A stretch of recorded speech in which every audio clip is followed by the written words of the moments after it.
Hello students, today I am here again Yogita ma'am. Welcome to my channel.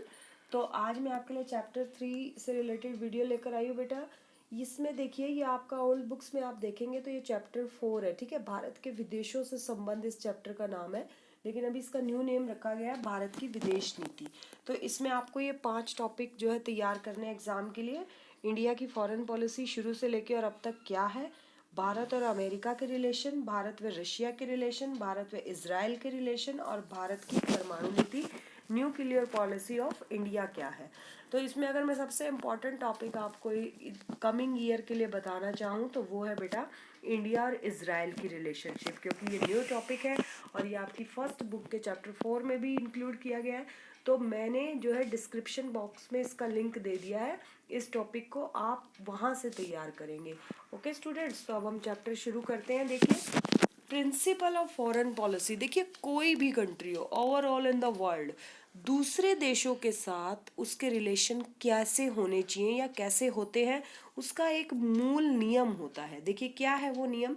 The foreign policy of a nation reflects the national interest of that nation and interplay of domestic and external relation factors. Okay, देखिए विदेश नीति किसी भी देश की हो, उसका एक मूल नियम, एक पर्टिकुलर बेस होता है कि किसी भी देश द्वारा अपनाई गई विदेश नीति उस देश के राष्ट्रीय हितों को ध्यान में रखते हुए अपनाई जाती है, कि उसमें उस कंट्री का भी लॉस ना हो और जिससे किसी भी लेवल पर जो है हम अपना विकास करें। सबसे पहले तो एक्सटर्नल रिलेशंस में आप ये देखते हैं।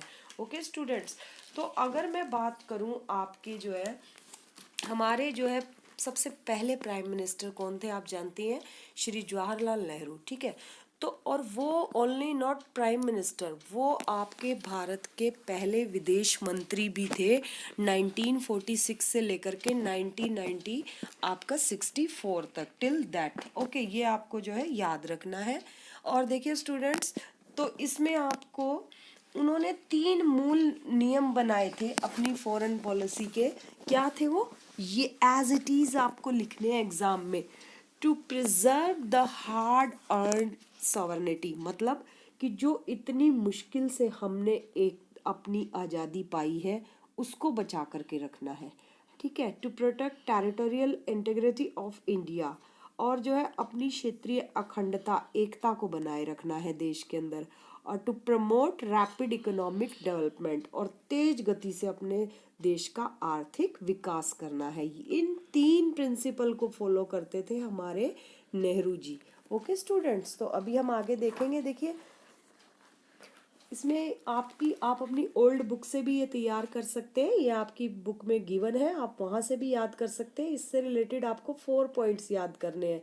ठीक है, तो ये इतना इम्पोर्टेंट नहीं है इस बार, लेकिन फिर भी आपको इसकी नॉलेज होनी चाहिए। इस बार सबसे ज़्यादा इम्पोर्टेंट टॉपिक है आपका Israel. After cold war India change its model of economy into liberalisation in integrate with global economy. Means कि जब 1991 में शीत युद्ध समाप्त हो गया, उसकी उसी समय भारत ने अपनी आर्थिक नीतियों में जो है चेंजेस लाए थे। उदारीकरण की नीति को फॉलो किया था। उदारीकरण मीन्स लिबरलाइजेशन, मतलब होता है बेटा कि अब हम जो है दूसरे देशों के साथ भी अपने देश का व्यापार को बढ़ावा देंगे। अगर मैं तो और ये बात अमेरिका को बहुत पसंद आई थी, क्योंकि वो पूंजीवाद को फॉलो करता है, मॉडल को, कैपिटलिज्म को फॉलो करता है। तो अमेरिका को ऐसा लगा कि भारत जैसे बड़े देश में मार्केट बनाना बहुत अच्छा रहेगा आने वाले समय में। तो यूएस का ध्यान ऑटोमेटिकली इंडिया की तरफ, मार्केट की तरफ आया। The USA absorb about 65% of India's total exports in the software sector. Bharat का जो है सॉफ्टवेयर जितना भी एरिया है उसका 65% अकेला निर्यातक देश अमेरिका है।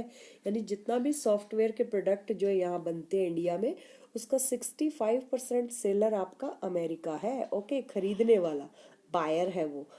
35% of technical staff of Boeing to be of Indian origin. आप देखिए बोइंग क्या है, बोइंग बेटा जहाँ जहाज वगैरह के पार्ट्स बनते हैं, वो एक अमेरिका में क्षेत्र है जिसमें 35% भारतीय हैं।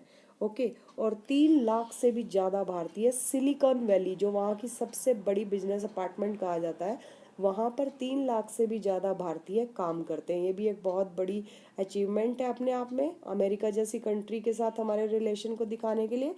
और अगर मैं बात करूँ करंट की, तो भारत और अमेरिका के रिलेशंस काफ़ी अच्छे हैं। ओके, देखिए अभी नेक्स्ट टॉपिक है आपका India's nuclear policy.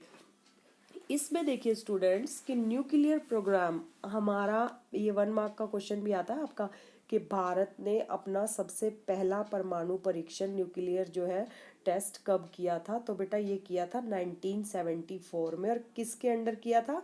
Doctor Homi Jehangir बाबा के। ठीक है, nuclear program initiated in the late 1940s under the guidance of Homi Jehangir Bhabha में। लेकिन ये सक्सेसफुल नहीं हुआ था। और उससे पहले देखिए एक एनपीटी, आपने अगर कोल्ड वार चैप्टर में सुना हो तो एनपीटी क्या थी बेटा? 1968 में एक ट्रीटी की गई थी जो यूएनओ के 5 परमानेंट मेंबर हैं, France, Britain, Russia, China and America. उनके अकॉर्डिंग कोई भी देश न्यूक्लियर टेस्ट नहीं कर सकता।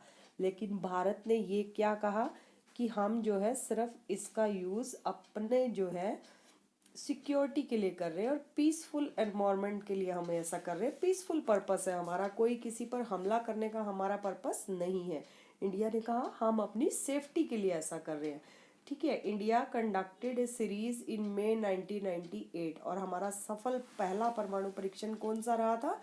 1998 का। ओके, नाउ इन करंट, और अभी आप देखेंगे कि श्री नरेंद्र मोदी जी ने ये क्लियर कर दिया है कि हम अपनी उस नीति को आज भी फॉलो करते हैं, no first use. No first use का मतलब होता है कि हम पहले परमाणु का प्रयोग, परमाणु हथियारों का प्रयोग नहीं करेंगे। ओके, लेकिन अगर बात आती है हमारी सिक्योरिटी की, हमारी जो है बॉर्डर सिक्योरिटी हो, वो चाहे हमारे किसी पर्टिकुलर हिस्से की सिक्योरिटी हो, तो हम जो है पीछे नहीं हटेंगे परमाणु का प्रयोग करने से। ये मोदी जी ने क्लियरली कह दिया है। Okay, in addition India is committed to ensuring its membership in the NSG. NSG क्या होता है बेटा पता है आपको? जो न्यूक्लियर सप्लाई आपका ग्रुप है, जो सारे पार्ट्स जैसे होते हैं परमाणु बम बनाने के, जो सप्लाई करता है, जो ग्रुप, जो एजेंसी है, उसका भी मेंबर अब इंडिया है। और ये एनपीटी और एलटीबीटी, ये आप कोल्ड वार वाला चैप्टर देखेंगे तो चैप्टर के लास्ट में ये 2 ट्रीटी दी गई हैं। एलटीबीटी 1963 में हुई थी। इसके अकॉर्डिंग कोई भी देश जो है परमाणु परीक्षण या न्यूक्लियर टेस्ट नहीं कर सकता। और 1968 में एक और अगेन ट्रीटी की गई थी कि जो 5 यूएनओ के 5 परमानेंट मेंबर हैं, केवल वही कर सकते हैं परमाणु परीक्षण, अदर कंट्रीज नहीं कर सकती। और इंडिया इसको अब जो है डिसएग्री है इससे, और वो ये कहता है कि अगर हमें ज़रूरत होगी अपनी सिक्योरिटी की तो हम इसका यूज़ कर सकते हैं। ओके, अभी हम देखेंगे चाइना के साथ हमारे रिलेशन। तो आप देखिए चाइना, हमारी चाइना से देखिए भारत कब फ्री हुआ, फ्रीडम कब मिली भारत को, इंडिया को 1947 में। और चाइना में एक रिवॉल्यूशन हुआ था, ये 1 मार्क का क्वेश्चन है कि चाइनीज़ रिवॉल्यूशन कब हुआ था? तो ये 1949 में हुआ था, इन 29 अप्रैल 1954। ये डेट आपको याद रखनी है, मोस्ट इम्पोर्टेंट है। इंडिया और चाइना में पहली बार एक पंचशील एग्रीमेंट साइन हुआ कि हम दोनों देश आपस में बेहतर रिश्ते बनाएंगे और एक दूसरे के मामलों में दखल अंदाजी नहीं करेंगे।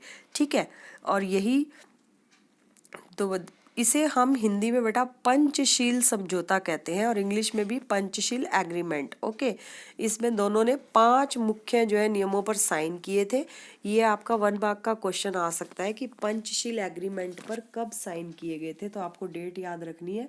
29 अप्रैल 1954 में चाइना और इंडिया के बीच जो है एक ट्रीटी हुई थी कि हम दोनों आपस में एक दूसरे का सहयोग करेंगे, व्यापार को बढ़ावा देंगे और एक दूसरे के मामलों में दखल अंदाजी नहीं करेंगे। फिर आता है कि रीजंस ऑफ बिटरनेस, कि इनके तनाव के कारण क्या थे, मतलब ऐसा क्या हो गया फिर जब इन्होंने पंचशील भी साइन कर दिया एग्रीमेंट कि हम दोनों एक दूसरे का सहयोग करेंगे, एक दूसरे को मदद करेंगे। बेटा चाइना ने क्या हुआ, तिब्बत पर 1950 में जो है अटैक किया और उस पर कब्जा कर लिया और वहाँ पे जो है अपने चीनियों को बसाना शुरू कर दिया। और वहाँ के एक बहुत बड़े जो है धर्म गुरु हैं दलाई लामा, उन्होंने इंडिया से हेल्प मांगी और चीन को ये बात पसंद नहीं आई। उसने कहा कि भाई आप अब इंडिया हमारे मामले में क्यों दखल अंदाजी कर रहा है, क्यों इसने शरण दी है।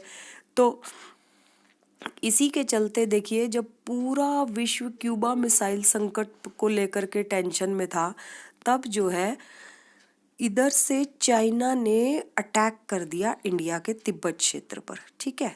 और ये आपके इसमें हमारे इंडिया की हार हुई थी 1962 में। ये 1 मार्क क्वेश्चन भी है कि भारत और चीन के बीच युद्ध कब हुआ, तो आपको याद रखना है ईयर 1962 में, ठीक है। और इसमें चीन ने जो है काफ़ी हिस्सा अरुणाचल प्रदेश का और लद्दाख का अक्साई चीन के एरिए को अपने अंडर कर लिया, ठीक है।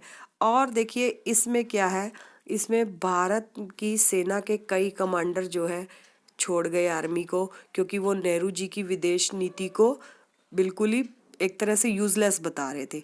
उन्होंने कहा कि नेहरू जी को हमने, सरदार वल्लभ भाई पटेल ने अलर्ट भी किया था कि आप जो है तैयार रहे, चीन भारत पर आक्रमण कर सकता है। लेकिन फिर भी आपस में डिस्प्यूट हुए और जो है नेहरू जी इसको लेकर के अलर्ट नहीं रहे और इसी के चलते जो है भारत को हार का मुंह देखना पड़ा था, ठीक है। और इसमें क्या हुआ, हमारा काफ़ी लॉस हुआ, ठीक है। तो आपको ये याद रखना है कि भारत और चीन के बीच तनाव कहाँ से शुरू हुआ था। तनाव शुरू हुआ था बेटा अरुणाचल प्रदेश के कुछ हिस्से पर जो है चाइना ने कब्जा कर लिया था और इस युद्ध में भारत की काफ़ी हार हुई थी, जिसके चलते काफ़ी मंत्री जो है नाराज हो गए थे और एक नो कॉन्फिडेंस जो है आपका मोशन भी पास किया गया इसमें, जिसे आप हिंदी में अविश्वास प्रस्ताव कहते हैं, कि पहली बार कांग्रेस के लिए जो है कुछ नाराजगी दिखाई थी मंत्रिमंडल ने, ठीक है स्टूडेंट्स। तो और एक इज़राइल वाला जो टॉपिक है वो डिस्क्रिप्शन में आप जाकर के देख लीजिए, उसका लिंक है और उसमें इंडिया और इज़राइल के रिलेशंस कैसे हैं वो आपको तैयार करना है। और जो है सबसे ज़्यादा मोस्ट इम्पोर्टेंट मैं अगेन बता रही हूँ नेक्स्ट ईयर के लिए इंडिया और इज़राइल का रिलेशन है। और 1 मार्क के जो क्वेश्चन आएंगे आपके कि पहला परमाणु परीक्षण न्यूक्लियर टेस्ट कब हुआ इंडिया का, ये आपको याद करना है। और जो है चीनी रिवॉल्यूशन कब हुआ 1949 में, ये आपको याद करना है। और नेहरू जी की जो पॉलिसी थी फॉरेन पॉलिसी, उसके 3 मेन प्रिंसिपल क्या थे, उनके नियम क्या थे, ये आपको याद करना है। Okay students, thank you students.